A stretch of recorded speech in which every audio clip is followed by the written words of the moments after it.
வணக்கம் பிரபுகளே. நான் உங்கள் ஐயனார், துபாய் அபுதாபியிலிருந்து. இப்போ பாருங்கள், மதுரையில் அறப்போர் இயக்கம் உண்மையிலே நல்ல விழிப்புணர்வு பண்ணிக்கிட்டு இருக்காங்க. உண்மையிலே அறப்போர் இயக்கத்தில் இருக்கிற அனைத்து உறவுகளுக்கும் தோழர்களுக்கும் மனமார்ந்த நன்றி. ஏன்னா என் ஓட்டு விற்பனைக்கு அல்ல அப்படின்னு சொல்லி தமிழ்நாடு முழுக்க விழிப்புணர்வு அதிகமாக பண்ணிக்கிட்டு இருக்க ஒரு இயக்கம் எதுன்னா அறப்போர் இயக்கம் தான். உண்மையிலே ரொம்ப பெருமையாக இருக்குது. வெளிநாட்டில் இருக்கிற என்னுடைய சக தோழர்களும் அதிகமானவர் சொல்கிறாங்க, உண்மையாக அறப்போர் இயக்கத்தில் இருக்க தோழர்களுக்கு மனமார்ந்த வாழ்த்துக்கள் சொல்கிறாங்க. உண்மையிலே விழிப்புணர்வு கண்டிப்பாக பண்ணணும்.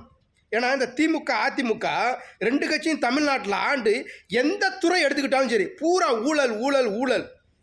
உண்மையிலேயே நீங்கள் நல்ல ஆட்சி செய்திருந்தால் ஏன் ஓட்டு கேட்டு போகிறீங்க? நல்ல ஆட்சி செய்திருந்தால் அவங்களே மக்களே உங்களுக்கு வாக்கு செலுத்துவாங்க. எதுக்காக நீங்கள் ஓட்டு கேட்டு போகிறீங்க? அப்போ நீங்கள் நல்லாட்சி கொடுக்கல தமிழ்நாட்டில். அதனால தான் மறுபடியும் இலவசங்களை அறிவித்து ஓட்டு கேட்டு போகிறீங்க. மக்களே விழித்து கொள்ளுங்கள்.